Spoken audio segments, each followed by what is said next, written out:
Hello বন্ধুরা, আরকে কিচেনে সবাইকে স্বাগত। আজকে আমি মাছের তেলের বড়া বানাবো। চলুন দেখাই কিভাবে বানাচ্ছি। এখানে আমি বড় সাইজের মাছের তেল নিয়েছি। তেলটা যখন নেবেন একটু ভালো দেখে নিতে হবে যাতে একদম সাদা ধবধবে হয়। ওইটাকে আমি ধুয়ে ফ্রিজারেতে আমি রেখে দিয়েছিলাম আধা ঘন্টা। একটু যে বরফ মতন হয়ে যাবে তখন বার করে নিয়ে এসেছি। নিয়ে একটা প্লেটে এনে ওইটাকে এরকম ছোট্ট ছোট্ট করে কুচো করে নিতে হবে।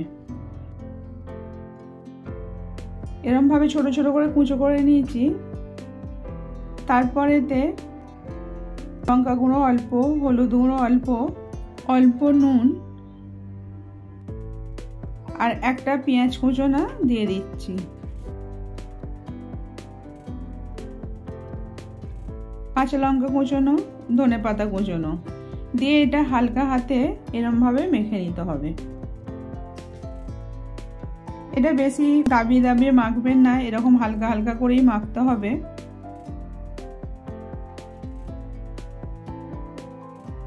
তারপর 3টে ব্রেড নিয়েছি, এটা মিক্সারে ব্রেড ক্রাম্ব করে নিচ্ছি। এরকমভাবে ব্রেড ক্রাম্ব করে নিয়ে এবার এটাকে দিয়ে দিচ্ছি মাছের তেলের সঙ্গে। এইভাবে মেখে নিতে হবে।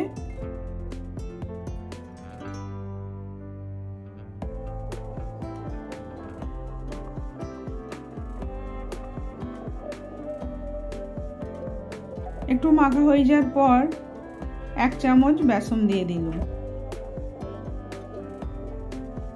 বেসনটা দিয়েও মিক্স করে নিতে হবে। এবার এইভাবে হাতে করে নিয়ে একটু চ্যাপটা মতন করে, এটা কিন্তু সরষের তেলেই ভাজতে হবে। সরষের তেলটা গরম হয়ে যাওয়ার পরে একটা একটা করে দিয়ে এটাকে আমি ভেজে নেব।